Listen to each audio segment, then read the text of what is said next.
Okay, let's kick this off. Welcome, everyone. I'm Zoe, co-founder here with Common Trust, and joined by Jeanne, CEO of ShopBot. We're excited to have you here, Jeanne, for our session, our owners session. For folks who are here, we're going to be recording this session as well, but this is the live version, so you get the chance to ask some Q&A directly of Jeanne as we go through here. For folks who aren't familiar with Common Trust, we're dedicated to supporting business owners to sell their businesses to employees. We've worked with businesses as small as 10 employees, and we've worked with companies with tens of thousands. For me, I really got interested in this space. I've been working with founders my entire career and watched a lot of founders go through exits. And I mean, Jeanne, this is something we talked about last year at Stewart Circle, but watched a lot of exits go wrong. And so I got really interested in, is there a better way to sell your business that can take care of your people? So that's a lot of what we'll be here today to talk about. And we'll be hearing directly from Jeanne about her story at ShopBot Tools and their transition to employee ownership. So we'll do a deep dive today. I'm going to start off with a handful of prepared questions so Jeanne can share her story, and then we'll also save time at the end of this session for you all to submit your questions. So we have Q&A open. Feel free to drop those in throughout, and we'll make sure to carve some time out at the end to address those directly. So I'd say let's get started here. As I mentioned, we have Jeanne here, CEO of ShopBot Tools. I think this is going to be a really interesting conversation because, as Jeanne will share, she actually transitioned into the CEO role as part of their transition to employee ownership. So has a really unique perspective to share in terms of what this looks like from that perspective. So why don't we start, Jeanne, with just a brief introduction, if you can share both an introduction of yourself and also a little bit about ShopBot Tools. Sure. So my name's Jeanne, and I've been with ShopBot for a long time. I moved over to the business in 2014, and for 3 years prior to that, I had a boutique design and marketing firm that was the design and strategy arm for ShopBot as an outside consultant. So I've been working with these guys for a long time, and I really appreciate and like being able to share what happens with the business, with the people who are doing the work. So my values really align with the values of our founder. And I think it's a pretty interesting space to be in right now. So that's pretty cool. So for ShopBot, next year we will be in our 30th year of offering CNC tools. So this is machinery that cuts sheet goods and can be used in industry or in education, maker spaces, that kind of thing. And we started out as a shareware business. It wasn't even a business at the time, but it was shareware. So we gave the files away for free for people to build their own machines. And then over the years, people started asking for, gosh, can I have a kit? Like, I don't want to source all this stuff myself. So created the kits, and then people wanted more power. They wanted, more design options, that kind of thing. So now we do a full line of CNC tools, from very small tools to large tools. So, we're on the manufacturing and the technology side because we design and develop both hardware and software.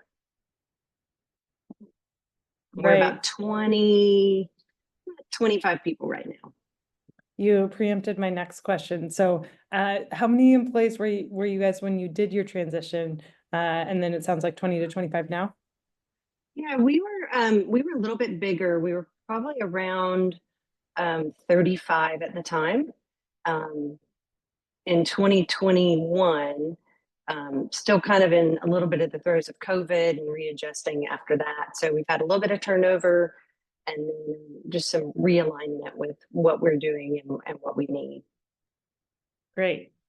Well, let's talk about this transition to employee ownership. I think if my data is correct, ShopBot was the 14th EOT in the country in 2021. And I think the first in North Carolina, if that's right.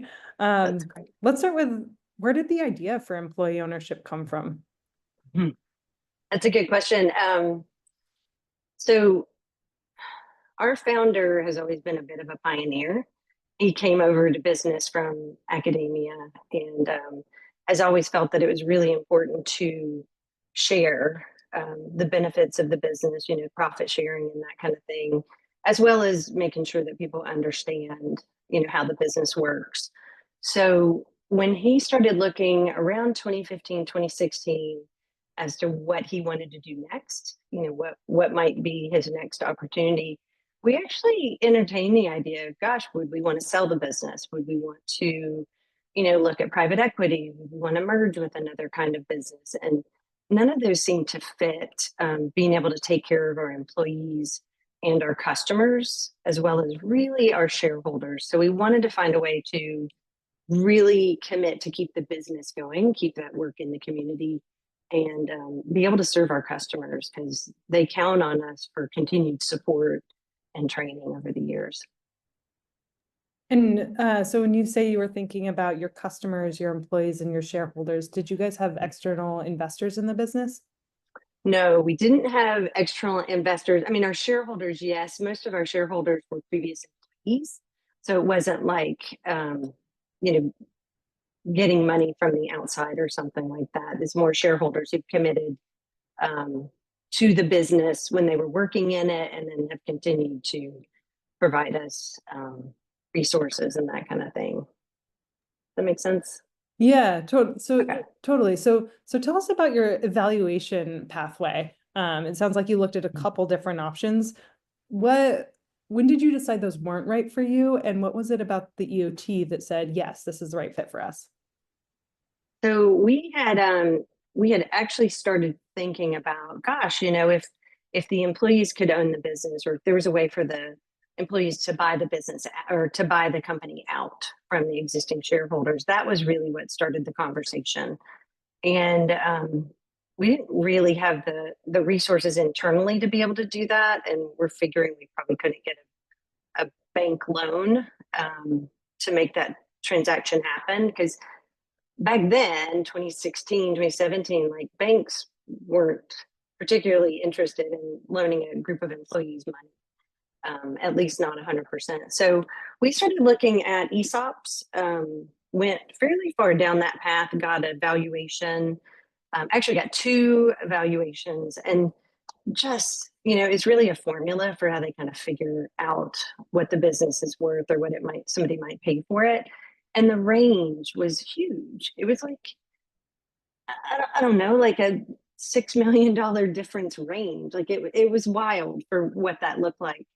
So I started really investigating, looking further into ESOPs. And for us, that wasn't the right fit. Like we learned that pretty quickly. We don't have the infrastructure to pay for that. It's a lot of administrative costs, a lot of fees. There's so much regulation for doing that from what we had learned, and we felt like we'd have to hire a full-time person just to administer what that retirement plan, the way that the stock option plan, what that would look like.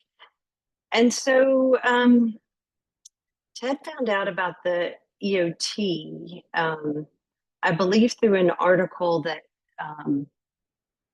Chris Michaels had written, and started asking questions, started learning more about it. We have a vendor sister company in the UK, and they were transitioning to an EOT. So we started looking more at like, what are they doing in the UK, which is super common. Like that's what they do, which is pretty interesting. So we just started really investigating, trying to figure out what would be a good fit. And the things we really liked about the EOT format was just that it was really simple and we could be very flexible in how we designed it. So we could make it as complicated as we wanted to, or we could just streamline it and keep it pretty plain, which is what we opted for. So I'm interested in hearing a little bit more about that because, of course, Ted as founder has one perspective, and then you as the incoming CEO at that point have a different perspective. What was it for each of you that said, yeah, this EOT, this is really going to meet our goals? That's a good way to put that question. I think all along our goals were fairly aligned. So Ted was looking for, what's a way to keep the business going, beyond him, as well as how to be fair to the people in the business doing the work, And so for us, of course, we're thinking like, oh gracious, like what kind of loan are we taking out? What are we looking at for payback? How much is that going to penalize the business? That kind of thing. So we just really worked together. I think that our alignment came in the way we structured the financial deal for moving into the trust, and our structure of that became a 10-year note. So Ted gave 100 shares to the trust, and then we bought out smaller shareholders, and the other shareholders that we had, we issued a 10-year note. So what happens is this 10-year note is structured differently than a lot of like business loans might be. And the 10-year note gets paid off by 1/10 every year. Now, if we've been profitable, the note holders get a little bit more money. If we've not been profitable, or if we're having a really tough year, then there's a baseline payment that we make. And all along, even for these 10 years, we're still able to do profit sharing. So it's this sort of division of, there's a portion of profits that go to note holders as this note's being retired, and then there's a portion of profit that goes to employees. And once the note is paid off, that note holder payment will go to employees as ownership payments. So it'll come back into the business, but it's just a unique way to structure a financial deal. Yeah, tell us how you look at that as an operator, because I think that has some really interesting features, and yeah, tell us what you like about that structure. So what we like about it is it's really, I've used the word flexible probably too much, but it's really flexible based on how the business is doing. And the fact that we know that there's a timeline for the buyout. We could pay it off early, and that would be fine. We could make an offer to shareholders and that kind of thing. But mostly, it makes it not a distraction. So we're not so worried about what this financial deal is that it takes away from the work we're trying to do, and that's a nice thing. And so we didn't have to go to a bank because we're being financed through this sale to the note holders, and that's also a benefit to us, I think, too, because we're not having to draw on credit or pay that extra fee to the bank. I mean, we still pay interest to the note holders, but it's pretty basic.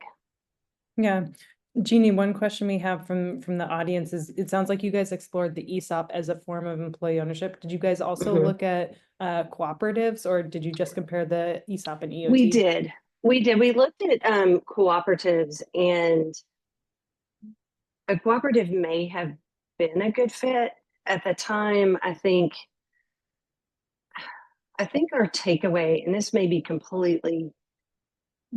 off the mark. You guys could say more at Common Trust, because I'm not an expert in co-ops, but our sense for our business was that we have people doing very, very different kinds of work.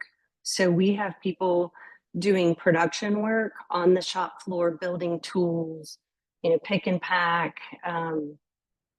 fabricating parts, that kind of thing. And then we have sort of more front office. We've got engineers and salespeople. They're just really different types of work. And so we didn't go down that path far enough to understand, like, what does that look like when you divide in a co-op sort of sense. So this just gave us, the EOT just gave us an opportunity, I think, to design our own. It was like, design your own adventure. And to our founder, like, he's such a pioneer that was of great interest. Yeah, I mean, I'll just speak briefly. We see a lot of appetite for that level of customization with the EOT, which is, depending upon what your team looks like, what your workforce looks like, how you're trying to incentivize them, what the culture looks like, you can really customize a structure with an EOT that best maps to that. So the structure that you guys have implemented is going to look very different than a structure that, say, Textimal, a business that we worked with in Texas, has implemented, than Clegg in Utah has implemented. And that's part of what, when folks are comparing different employee ownership structures, get really excited about with the EOT for that flexibility. And, you know, there are different forms of employee ownership and different forms will be better for your company. So, you know, we always recommend folks to look at all of the options. I'd be curious to hear just briefly before we move on from the structuring standpoint. So there's the financial structure and there's the benefit for the employees. How did you guys think about culture in this transition, and how much did that factor into the different solutions that you guys were looking at? Ah, I was hoping you would ask that question. So again, back 2015, 2016, when we started thinking about, gosh, you know, what's the next evolution of the business, and these valuations that we were having done, it sort of became clear that we needed, or we felt like we needed to do more work around the educating our employees on the financial side of the business.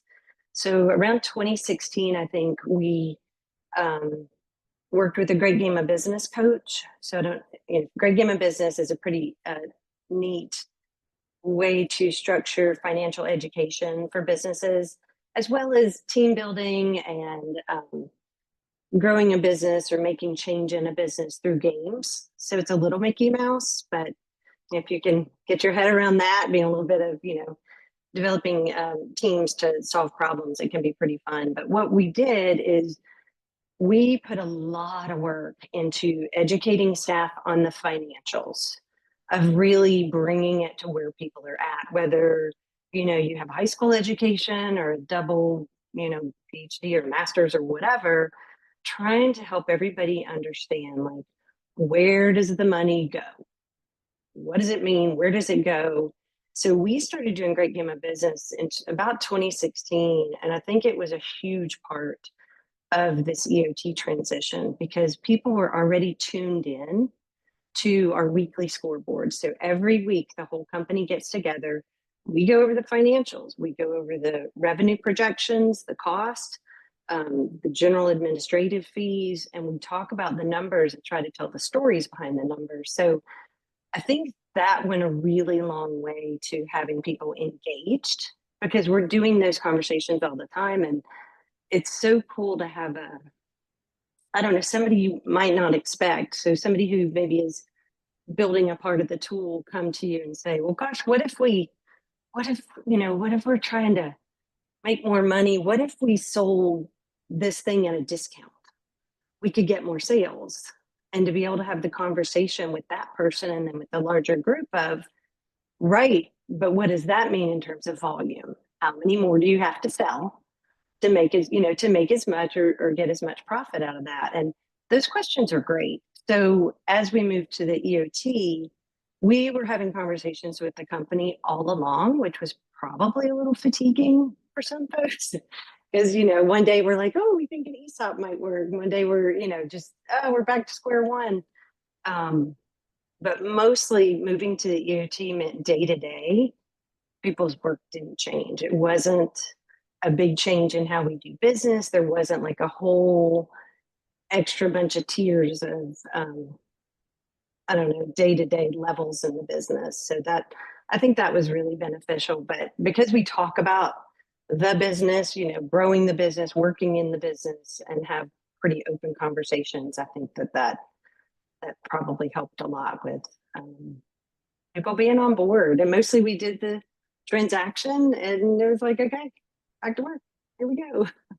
So I love that. It's funny. One of the things that I often talk about with business owners is when you're looking at an employee ownership structure for your company, there's a couple considerations you have to think about. There's the legal structure. So what form of employee ownership are you doing? There's the capital structure, which you talked about, which is both like, what does the buyout look like for the selling shareholders, but also what is the incentive model for the employees in that piece? And I mean, what you're talking about to me is the third leg of the stool that's just totally critical, which is what does the culture of ownership look like at the company? And I mean, from my experience, I will say that the companies who are a great fit for this and can, you know, really dive in are the ones who have been building different forms of an ownership culture at their company over time. And that looks different business by business. Sometimes it's like the financial literacy that you're talking about. Sometimes it's, I mean, a lot of folks we work with, they've already been doing profit sharing for quite some time. So this is just the natural evolution of something that they've been doing for a long time. I really want to spend some time talking about the process of sharing this with your employees, which it sounds like it was kind of like a natural evolution for you. But before we do, I'd love to hear a little bit from you in terms of the incentive structure, profit sharing or otherwise. How have you guys set that up at the company as part of this? Good question. I won't have my percentages right because I don't have it memorized right this second. I might pull it up just so I have it for reference. But okay, so I think this is the question you're asking, which is kind of like where, how, how do, are you kind of Oh, asking like where profits go? Like how do we have that yeah, organized I or? think the question is, how do you incentivize your employees? So it sounds like profit sharing is a piece of that. And does that look different for, say, the senior leaders at the company versus others? How do you approach that? Gotcha. Okay. So for the moment, our structure is, let me just think about this for 1 second. I gotta get my head around um, how I want to say it. So we have basically 5 categories where profits go. So part of it, taxes, cash reserves, paying the IOU, which is the note, profit sharing, and then a growth investment. So any kind of profit sharing is not the whole pie, right? It's a portion of that. Then with our profit sharing portion, which right now is 25% of profits, if we're profitable, we might not always be profitable. So there's that too. So it is, we do consider profit sharing as part of employees' compensation, and you're paid profit sharing based on your pay rate. So we've done this a million different ways before the EOT, where we took profit sharing and we divided it in half, and then we were like, okay, half is paid by salary and half is divided evenly between everybody, and that's a great way to do it because it just kind of evens things out a little bit. So at some point we may change how we're doing it, but for now it's your profit sharing is based on what what your pay rate is, and that way. That makes Mhm. sense. Okay. And this is a question from the audience. How do you decide how much is set aside for growth and development versus how much is going to the profit pool? It's a great question, and it may shift, right? So this is how we've set it up for now, but we have about, I'll just give you the numbers. So our growth investment is about 8.5, 9% for what we put back in the business for marketing and R&D. You could argue if you're really in a growth phase that you might want that in manufacturing to be a little bit higher, depending on where your business is in its cycle. And then our cash reserves are about 18%, taxes 19%, something like that. So I think it really just depends on where your business is. Are you in the first 10 years of growing your business? Are you moving on to sort of the phase 2 of what the next stage of business growth looks like? Are you steady even, or are you trying to grow it more? And it also Yep. probably depends on cash reserves. So we tend to not keep a lot of cash reserves. We tend to try to pay out as much as we can when we're profitable, just not to let that kind of sit there, which I think that's a comfort level of Mm-hmm. risk Mm-hmm. and what you're okay with setting aside. I imagine you want to be able to set it up and then with really thoughtful planning determine if you need to shift that. Yeah, I think if I can go kind of one level above this, you're pointing at something really important about this structure, which is that one, you can design it according to the philosophy you have about growth at your company and how you want to incentivize. So you may choose one pathway in terms of how you allocate that additional free cash flow versus another business owner may choose a totally different pathway, Right. say if they want to pursue M&A and have to manage their cash differently. So that's one side of things. And then the second piece, to your point, is there's actually quite a bit of dynamism in this. So what the business looked like during COVID is probably pretty different from what it looks like today. So, there's the opportunity to adjust and flex this structure as you're growing to accommodate for a changing environment, which as business owners, we all know happens quite a bit. So I'd love to go to talking to the employees about this structure, which, it sounds like for you, this really was kind of like a natural evolution for your team. Of the folks we work with, for some people that's true. For others, it's like, this is actually a huge surprise when the owners start rolling it out. So I'd love to hear a little bit about your experience in terms of how did you roll this out to your employee base, and like, what was the sequencing that you did that in, and how did you build buy-in in the process? Good question. So I'll just say this before I get into how we did it from best I can remember. I would imagine for some businesses, if your employees aren't used to talking about kind of how the business works and what that means to them on a daily basis, what it means to their work on a daily basis, I can imagine it could feel pretty scary for employees because you might wonder, like, what does that mean? Like, I'm still going to get a paycheck? Does that mean who's making the decisions? Like, how do I know who to go to when I need something?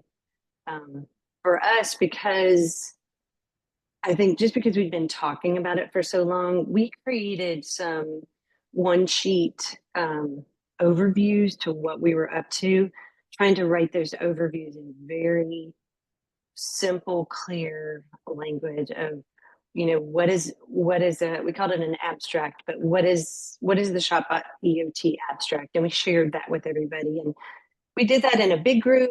And then we also tried to do that at the team level, because obviously in a big group, some people aren't going to be comfortable asking questions or raising their concerns. So the abstract was one of the first things we shared, and we've been working on it for a long time. One of my favorite questions in the abstract is it was kind of is it in the abstract?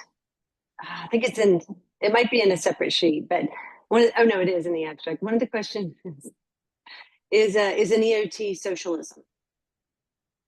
It's a good question, right? Like, if you don't know, it's like, I don't know. So, trying to define why did we do this, and just very simple language. I mean, our transaction documents, our trust documents, it's huge and lawyery and not very consumer friendly. But we tried to answer people's questions on the front end, like in an EOT, can I fire my boss? Do I, as somebody working on the shop floor, do I get to make the call on what we spend marketing money on? Like, who's driving the bus here? Who can tell me, what's going on? So sharing these very basic definitions of things, like, is this a retirement plan? Like, what does that mean? And for us, it is not a retirement plan, in that, I'm going to say that differently. It's obviously not a retirement plan, but we have a retirement plan that's separate. So we do offer retirement plan, just not that's connected to the EOT. So this idea of ownership, what does it mean? Like, if I'm now an owner, how much say do I get, and that kind of thing. So just trying to kind of give an outline of the basics. So we did work around that, sharing these documents, having conversations about it. And then we set up our employee governance committee. And that is really the group that right now, because we're small, they act as an advisory board for me as the CEO. But our governance committee also is charged with educating the rest of the company on the EOT. So we do extensive training with the governance committee. You have had to be at ShopBot for at least a year. You have to have gone through the history of ShopBot, Great Game of Business, and then the setup of our EOT, open book management. And right now you're selected by me. Eventually the employee governance committee will be selected by staff, as long as they meet this criteria. So having employees train employees, I think, is a really long way to communicating a comfort level and an understanding of what's going on. I feel like if it's always from me or from our CTO or something, it just, I don't know, it's maybe not as effective as having your peers help communicate what's going on. Yeah, and did you guys do that from the outset, or is that something you evolved towards? So we pretty quickly after the transaction, trying to think, that was in June of 21. Probably by the late fall or early spring, we had the governance committee set up. It took us a while to get that group trained and then have them do the training. So I think it was a good year um, after the transaction that they started doing that work. And I love Mm-hmm. that. That's the best. That's the Mm-hmm. best. Mm-hmm. So we developed the training materials and there's slides and they learn what they need to share in teams. So nobody's Yeah, kind of isolated with getting, some scary question that none of us have ever thought of before. totally. Jeannie, we have a very good question here, which is, and this is going to get us into governance, but we have you, the CEO, we have this Yep. governance committee, we have the employees. Who drives the bus? Yeah, good question. So we also have a governance document which helps define who drives the bus, like who's the boss, who's making which decisions and where do I make decisions if I'm trying to get my job done and not getting what I need. So we're set up pretty traditionally. I'll just go through the whole structure. So we have, currently we have a trust protector, which is our founder. We have an outside trustee who is really making sure we're following the definition and the rules of the trust that's been set up. The trustee is basically making sure everybody's playing by the rules and then nobody's doing anything crazy. Then we have a board of directors, and the board of directors, what we will be moving to as we pay off this note. So what our board of directors will be made up, and we're moving to this now, of at this size, we'll have 6 people on the board of directors. So it's 2 management team members, 2 employee members that the employees elect, and then 2 outside board members. So the idea is that we have this third, and get a more robust actionability out of the board of directors. So the board of directors really sets the strategy for the business. Now, being that I'm one of the board members, I'm helping set that strategy, which is nice. So we kind of have this circular effect, but we set the strategy for the business, and then it is my job and our management team's job. So there's 3 of us on the management team. It's our job to day make that strategy happen. So we're managing the HR side of things, we're managing the product development, the marketing, that whole business. We are the day we are making it happen. And we have a board meeting twice a year that ends up being a working meeting. So beyond the management team, we have team leaders, and team leaders really just are communicating back and forth from management to the teams if we don't meet with everybody at once. So it's not super tiered, but it's a way of not making everybody attend every single meeting that we have. So And how much would you say this was like a big shift from how you guys were operating prior versus just like kind of instantiating the way you guys were running the business before? I think it's the latter. So really the difference in how we were organized, because we had a board of directors who was, like I said before, mainly made up of shareholders who had worked in the business previously. I think one of the shifts that we made, so having a trustee is the big shift of how it's organized. But on the board of directors side, this gave us um, a nice place to start working with the board of directors in a way that would be working sessions as opposed to reporting sessions. So traditionally, our board, we would create all these reports and tell them everything that had been going on. And what we really wanted is an active board to help us solve problems, move forward, make the business better. So we like for the way our board works now, board over a Zoom recording and some pre-created documents. We give all the reporting to the board at least 2 weeks before the meeting. and set up the questions, myself and our chairman of the board, who happens to be our founder, we set up the questions that we want them to help us work on. So when we meet for the board meeting, it is active, actionable items. And I think that's a big shift, but I mean, is that because we're in the EOT?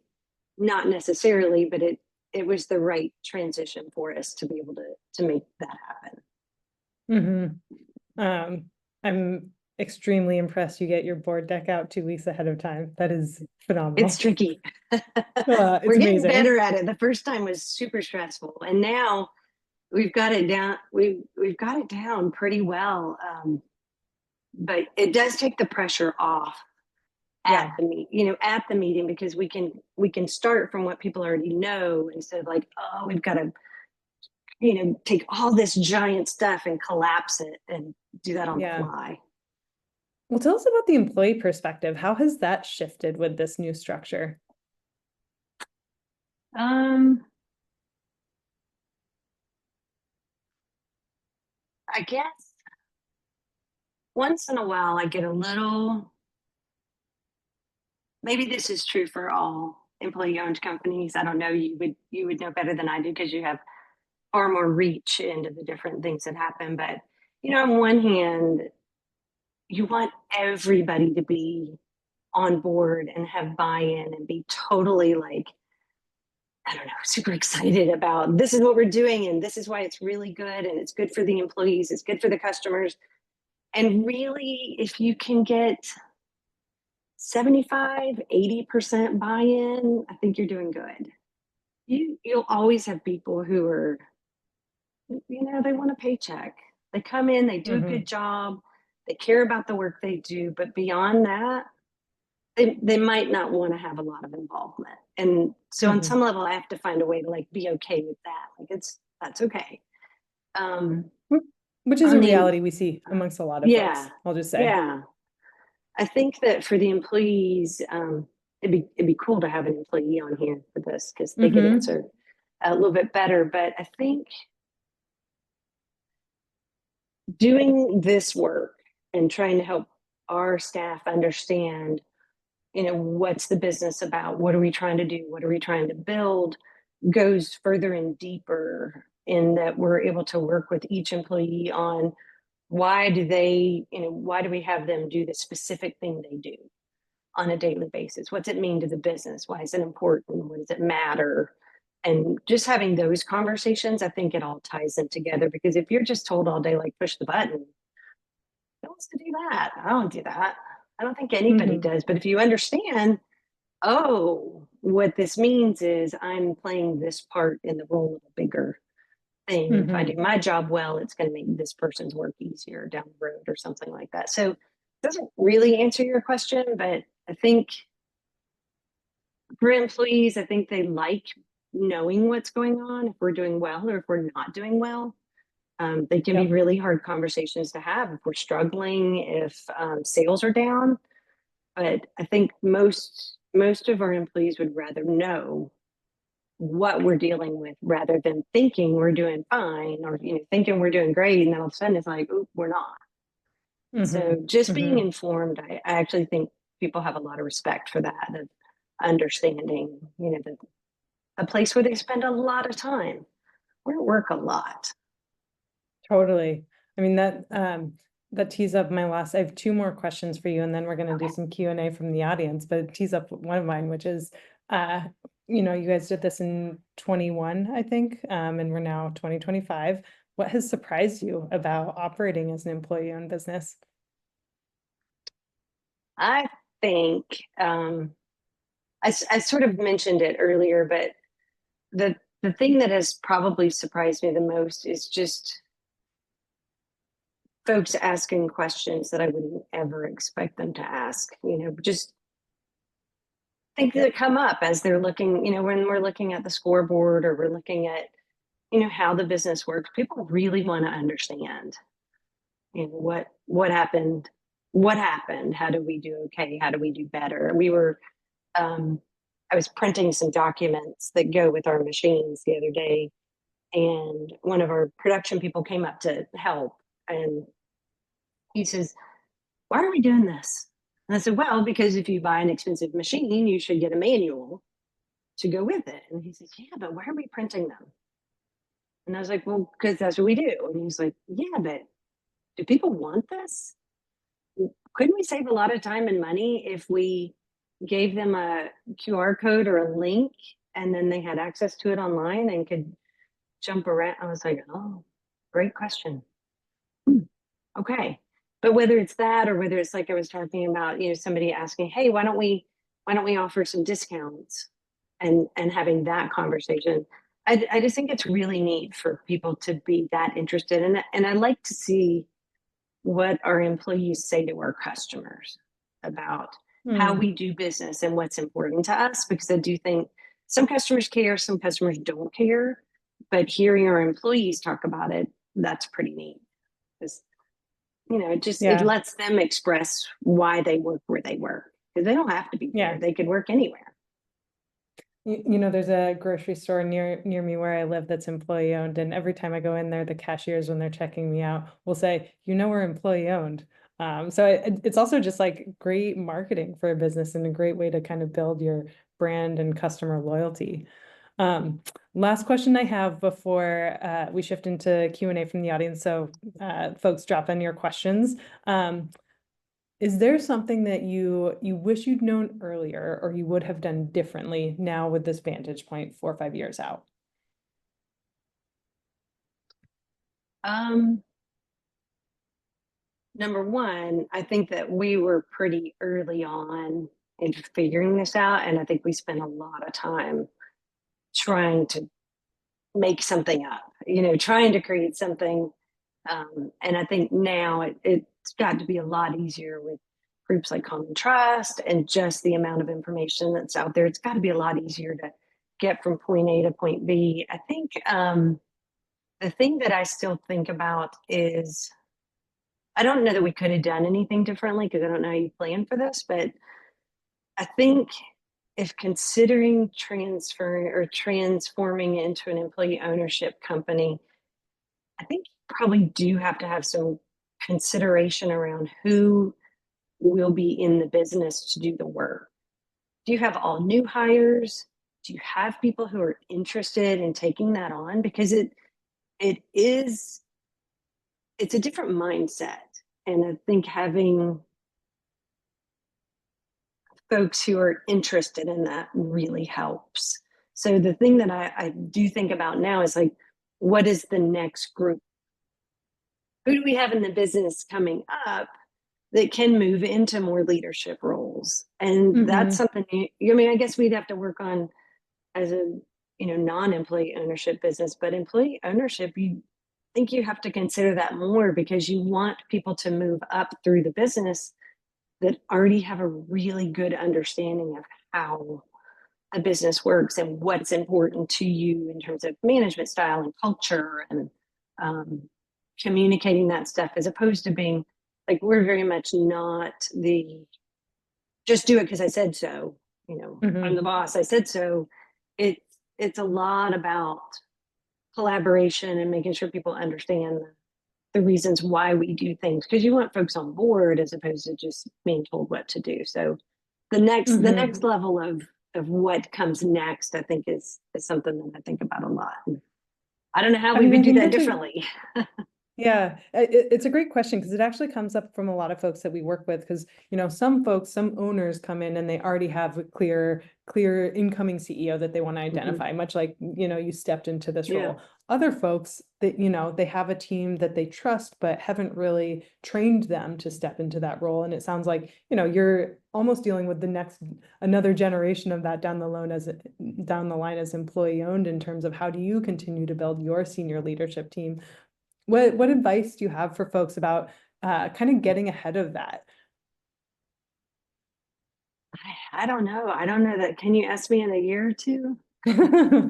Fair. I mean, I think I do think people bubble up to the surface, as you work with people, as people take on responsibility or take on actions. Our team leader level kind of identifies some of that, people moving into that role. I don't know that we have that solved. I don't know that we have Hmm. a plan for that. And being in, the age we're in, it's like how many people are going to stay in the business for 10, 15, 20 years? And I think we have to design leadership roles in the next set of things for folks who may not be there for their career. Hmm. That's just the way it is these days. So thinking through Hmm. that, and maybe it's a matter of figuring out some, I don't know, contingency plans, or that's probably not Hmm. the right phrase, but what are the options? Like build out Yeah. plan A, plan B, plan C, and be thinking it through and talking about it. And Yeah. probably with other employee ownership companies. I mean, that's a great Yeah, topic totally. for a meeting. Totally. Okay, I got a couple rapid fire questions for you that cover incentive structures, talent, and culture, and probably a couple more coming in.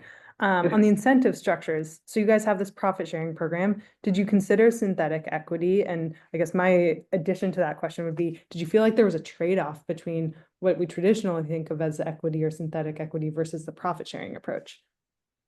Good question. I think so. The place where we haven't, let me, hmm, we have left room to design incentive plans for management or for special activities. We haven't fully designed those. We've sort of dipped our toe in what does it look like to have some additional kind of incentive plans based on what the needs of the business are and where people step up. That we need to develop. On synthetic equity, we've talked about it, and I think after the all the work of setting up the EOT, we just kind of felt like, oh, that's a whole nother level of we got to figure that out too. So we haven't done that. We've more gone with this notion of naked in, naked out.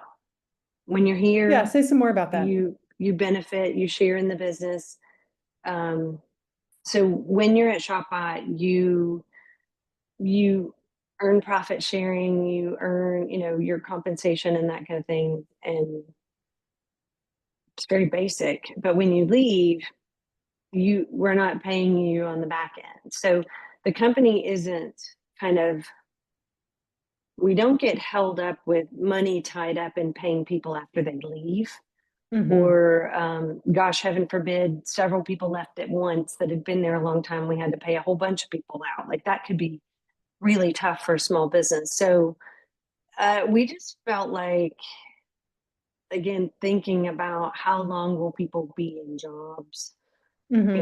Is it a career kind of thing? Is it people are going to be moving in and out? Um, and so we Hmm. went the naked in, naked out plan for now. Again, I guess we could change that at some point if it seems that more people want something to be a Hmm. little bit different. But it does release a burden from the business of having to Yeah. continue to pay people after they've gone. And since you're doing this steady profit sharing, it sounds like you don't feel a trade-off in making long-term investments in growth. You still feel like you have the ability to do that. I think so. So so far, I would say that's true. It hasn't been. I haven't seen an issue with that yet. I Hmm. guess I could see again if depending on your I don't know your financial comfort with risk Fair. Yeah. and what's Yeah. like so for instance the Great Game of Business company who started that I can't think of their name right now uh, they're in Springfield, Missouri, I think. They one of their goals at one point was to have a war chest of like Hmm. $100 million. I mean, they're a big company. Like that is not us. We are not that. But that was a goal of theirs that they would have this money set aside, to work with in case everything went south or they needed to take care of their employees for a long period of time. And we're just not in that camp. That's just not where Hmm. we are today. So Mhm, mhm.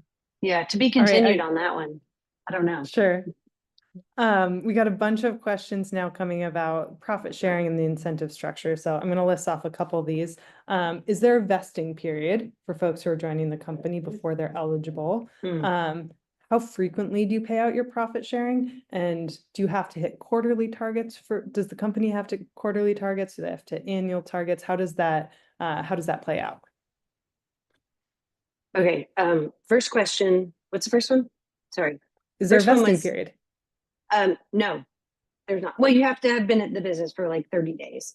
But let's Okay. say you come in the business and it's the beginning of the third month of a quarter, you'll get profit sharing.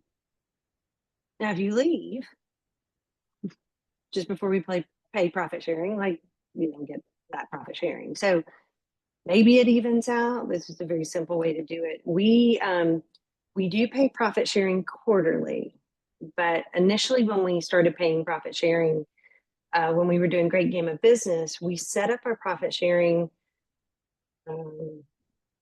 I may not have this exactly to detail, but basically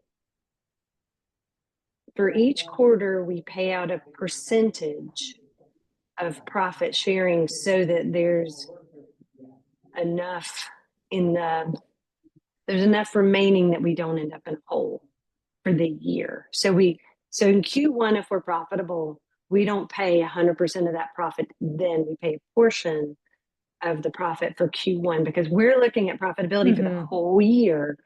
But as a way of incentivizing the work, like if you get profit sharing pretty close to when the activity happened, it registers better as opposed to us holding it all until the end of the year and all you remember is the last 3 weeks because the Totally. rest of the year doesn't really fit. So it's a percentage and the numbers have shifted. I'm not sure if I could pull it up right this second, but it's something like Q1 Q1 we pay maybe 10 or 15%. Q2 would be more like 25%. So it goes up. So by Mhm. the end of the year, we're paying for Q4, but it works out for the whole year because we've made the mistake of paying too much on Right. the front end. And then it's like, oh shoot, yeah, we were profitable, but we already overpaid. So Yeah. part of that's kind of figuring out the flow of your business too. Like we just tend to go up and down a lot based on whether we're selling to education or to Mhm. business or that kind of thing. Yeah. You guys do All that. right. You guys work with people on too, We've like seen how a lot to. of folks who do that too, which is they'll basically do quarterly profit sharing, but hold some back to the end of the year to accommodate for like if the business does not hit its annual targets, they haven't Yeah, overpaid in Q1 and then Q2 through Q4 are off track. And so that, right. they want to manage that. And I think the employees are also able to see that. And, because they're getting some benefit very close to like that quarter, they feel the material benefits in that way. But Yeah, again, I think, one of the things that we found is it is very customizable. So that may work for your business, that works for this other business I have in mind, but other folks may want to approach that differently, especially if there's like cyclicality they need to take into account in their industry. yeah. So there's a lot of flexibility. I think I'm going to wrap up with one last question, which is, what did I not ask about that business owners need to know about employee ownership?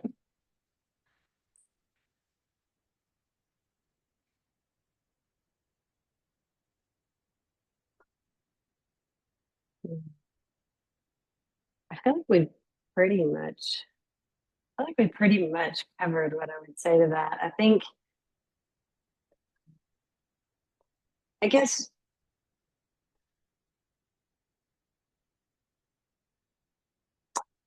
from what I can tell, there are some folks who really don't understand the benefits of employee ownership, and they kind of think it's like this weird, like I don't know, hippy dippy kind of like, oh sure, like give it all away.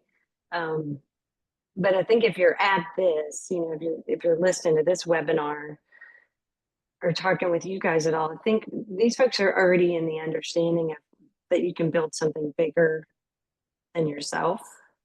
I think that's pretty interesting for a business owner to to take that angle on business and not sort of just winner takes all, or it's going with me kind of a thing. It's a nice way to build community. So I feel like this group probably already feels that to some level, but I do think making sure that the people who are in the business understand what you're up to, or what it might look like. I think that goes a long way. You'd hate to set it up and have folks in your business be like, I don't want to do that. Because somebody's got to maintain it and keep it going. You've got to keep educating people. You've got to keep that understanding. It's not a one and done. That And I don't think we really thought that all the way through. I think we felt like, we'll set up the structure and the organization, but you got to keep a cadence of training people and making sure folks understand. I think that's really well put, Jeannie. I was reflecting on that statement, but also this entire conversation. I think, we love well-structured employee ownership deals and love working with business owners to really customize a structure that's the best fit for their business, for their goals.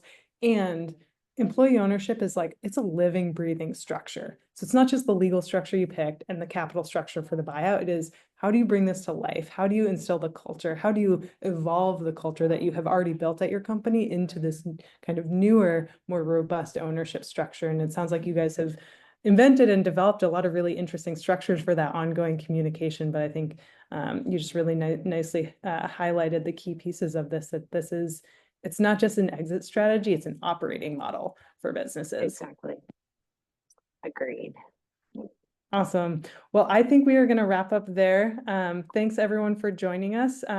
We have a poll if you haven't had a chance to rate this, so we can get some feedback from you. And again, I'm Zoe with Common Trust, and we love talking to business owners about their options. Our goal is for business owners to be well informed about their options and to know all of their options. So we're happy to have a conversation. And Jeanne, CEO of ShopBot, thanks for joining us and sharing your story. A lot of interesting nuggets that a piece of these that I'm going to share with other business owners that we're talking to now. I think some really interesting insights, especially your kind of one pager that you talked about. Nice. Thank you for the opportunity. I appreciate it. All right. Thanks, everyone.